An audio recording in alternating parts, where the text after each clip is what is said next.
Hola, bienvenidos a tu canal.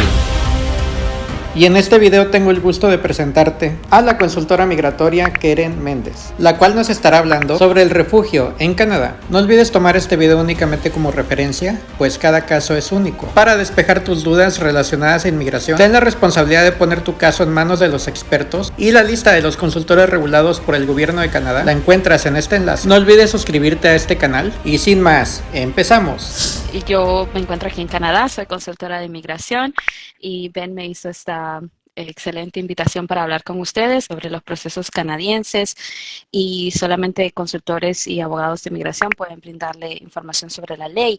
Ok, Ben, yo estoy lista para comenzar cualquier pregunta que tengamos. Pues podemos comenzar con lo más básico de cuál es la definición de refugio. El refugio aquí en Canadá es un proceso que inició hace unos años y se genera tras la guerra, la Segunda Guerra Mundial, donde varios países establecen una convención y se hacen signatarios, ¿verdad?, a esa convención, donde se comprometen a proteger y a brindarle la protección a las personas vulnerables, a los que más lo necesitan. En otras partes se le conoce como el asilo. Es casi lo mismo en francés, la palabra es asilo.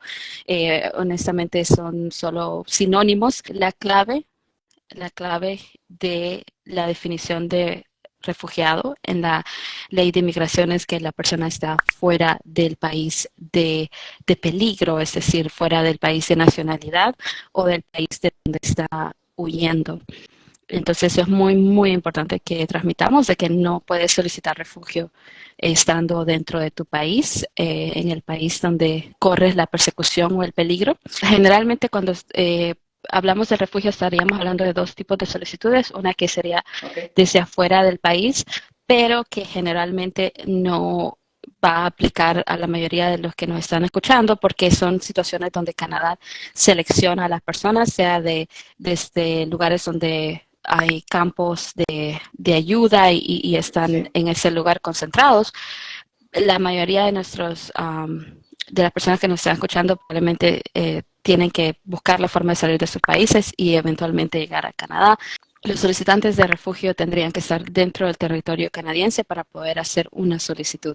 Hay organizaciones humanitarias que en todo el mundo y los campos de refugiados son organizaciones que están establecidas en el país, o la más reconocida, que es la UNHCR. Ellos se encargan de hacer, como tú dices, ese registro en diferentes países. Honestamente depende de cada país, y en nuestros países de Centroamérica no manejo toda la información, o Latinoamérica de dónde están. Hay personas que ya tienen algún certificado de desplazado. No sé de dónde obtienen ese documento de desplazado o qué significa, ¿verdad? Yo por eso le preguntaba si usted conoce algo de ese tema. Uh-huh. Puede ser que no conozca totalmente al fondo, pero sí he escuchado que los países te registran y te dan un documento dependiendo la situación del país. En Colombia, si no me equivoco, se maneja, pero sería desplazamiento interno. Porque no hay muchos países también que tengan como una forma de registrar formalmente, pero también se puede referir al documento de estatus de refugiado, tal vez a eso se refieren, porque también ese programa existe y ya es diferente, pero es cuando hay un grupo de 5 personas que pueden apadrinar a alguien. Necesitan que tengan ese estatus de refugiado que lo ha otorgado ese país, y las 5 personas entonces se hacen cargo de la familia o de la persona que está fuera del país como refugiado. Entonces Canadá eventualmente los traerá con la residencia permanente bajo el estatus de refugiado bajo la convención, o persona que necesita protección en este país. Pero sí, ya esa es una solicitud basada también en los ingresos y dinero que hay disponible para sostener a las personas. El sponsor, sí, así es. Hay algunos tipos de documentos documentación necesaria, ¿verdad? Que uno tiene que tener La documentación puede ser similar porque honestamente las definiciones y la ley no cambia. sí. Siempre se mira el proceso a través del mismo lente, es similar. Por supuesto, no es lo mismo estar afuera del país que estar ya aquí adentro. Parte más importante de una solicitud de refugio es la documentación y el testimonio de la persona. En lo que es la documentación, por supuesto, la identificación propia, es decir, que se pueda demostrar de qué país es exactamente, si tiene doble nacionalidad, todos esos detalles vienen en juego cuando se trata de la nacionalidad. No hay ningún problema, entonces avanzamos al siguiente paso, que sería y la razón por la que usted se encuentra pidiendo la protección de este país, y ya en ese caso van a variar los documentos que usted va a presentar. Cada persona va a tener diferentes documentos, pero es muy importante que sepamos que tenemos que demostrar, apoyar lo que decimos con la documentación. A veces es difícil, ¿verdad? Como te digo, decirte exactamente qué, pero lo que sí vemos generalmente es si se intentó buscar ayuda, lugar religioso, ¿no? O sea, diferentes lugares que pudieron haberte tal vez ayudado, alguna documentación que tengas sobre eso, si hubo un daño físico, alguna situación que usted haya vivido o alguien más, entonces si hay documentación médica, si le quedó algún documento médico, también generalmente es algo que van a preguntar y van a pedir en la audiencia o en el proceso. Y tercero, puede ser documentos judiciales, si se hizo eh, algún proceso, sí, especialmente cuando hablamos de hijos o divorcios, qué sé yo, todo lo que tenga que ver con eso, se va a presentar. Pero lo más interesante, Ben, es que cuando está pasando un proceso así, nosotros, yo en mi oficina me encargo de dar la lista personalizada. ¿Por qué? Porque hay personas que literalmente salen huyendo del país sin nada. No tienen realmente nada, de la noche a la mañana las cosas sucedieron, ¿me entiendes? Es bien difícil decirte, no es como un proceso de Express Entry o otros procesos donde realmente tienes que llenar el equivalente de los estudios, etcétera. En el proceso de refugio es algo muy personal, y se reconoce también que no tendrás tiempo de agarrar documentos y de ir aquí o allá.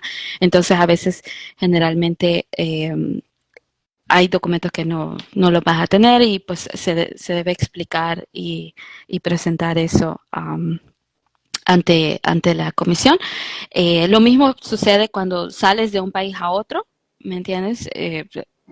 Sales y realmente no traes nada, entonces eh, se entiende, pero a la misma vez hay que demostrar un gran esfuerzo de que ha podido buscar la documentación para corroborar su situación, y ya entonces, ¿verdad? Poder convencer al miembro de la comisión de que su situación merece protección. No es algo donde tú mañana vas a decir, ¿cómo es que me puedo ir a pedir refugio a Canadá? No, generalmente es una situación de peligro, tú tienes que salir y tienes que salir y ya. Sin embargo, hay situaciones donde te puedes encontrar como en Estados Unidos y realmente no ves mucha salida, y entonces ahí entonces uno empieza a indagar y ver si puede venir a Canadá y pasar el proceso aquí. No significa que por estar en una situación de peligro tu proceso va a ser aprobado. Lo más importante que pueden hacer es hablar con alguien que conoce del tema, con su representante, con la persona que le está ayudando, para que puedan entender más el proceso, porque realmente es decisión tras decisión de diferentes jueces, sea la Corte Suprema o la misma división de refugio, la comisión, exacto, que han visto diferentes casos, y así es como van decidiendo y basándose en eso. Generalmente las situaciones de extorsión o situaciones similares, inseguridad general, no es una razón por la cual vayan a aceptar tu refugio. O sea, hay dos secciones bajo la ley, sí, persecución, una persecución bien fundada, no puede ser así vaga o, ¿verdad? ¿Verdad? Salgo a la calle y tengo peligro, pues sí, todos realmente así vivíamos. Eh, Tiene que ser una persecución sea basada en tu religión, nacionalidad, por ser miembro de un grupo social particular en el país, por tu opinión política o por tu religión y miembro o membresía en un grupo social se ha identificado violencia hacia las mujeres, por ejemplo, que son muy vulnerables, menores de edad, personas de orientación sexual diferente, que es muy difícil vivirlo en nuestros países o en otros países. Y por segundo, si tu caso no está basado en esa definición, entonces el miembro de la comisión se va a basar en la segunda sección que dice que tú no quieres regresar a tu país de origen para pedir protección de tu país porque tienes temor, pero es un temor personal y es un temor que no te permite acudir a las autoridades del país. Entonces, desde allí, el miembro de la comisión que va a decir tu caso se va a enfocar en lo que conoce sobre la información que ellos tienen.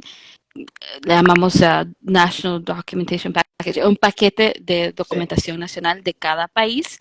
Y en eso, como tú dices, son reportes que han hecho las Naciones Unidas, Amnistía o Amnesty International, Estados Unidos hace muchos reportes, etcétera. Entonces, toda esa es información que ellos han recopilado y que necesitan basarse en una información neutral, ¿verdad? Entonces, todo eso va en conjunto.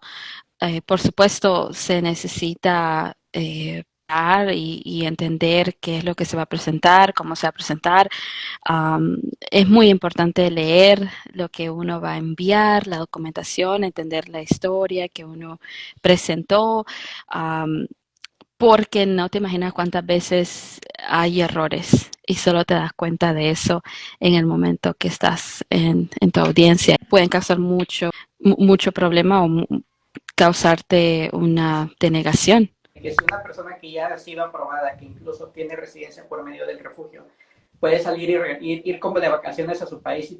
Es algo que está en la ley y que no se había visto mucho hasta hace unos años que lo implementaran, ¿no? Donde hay una parte donde le llaman que estás como regresando a reavailment, se dice en inglés, que estás regresando al lugar de donde saliste y donde no querías estar o corrías peligro y entonces ellos pueden investigar si realmente las razones por las que pediste refugio fueron legítimas, entonces ahí puede crear una investigación más grave de perder la residencia o la ciudadanía.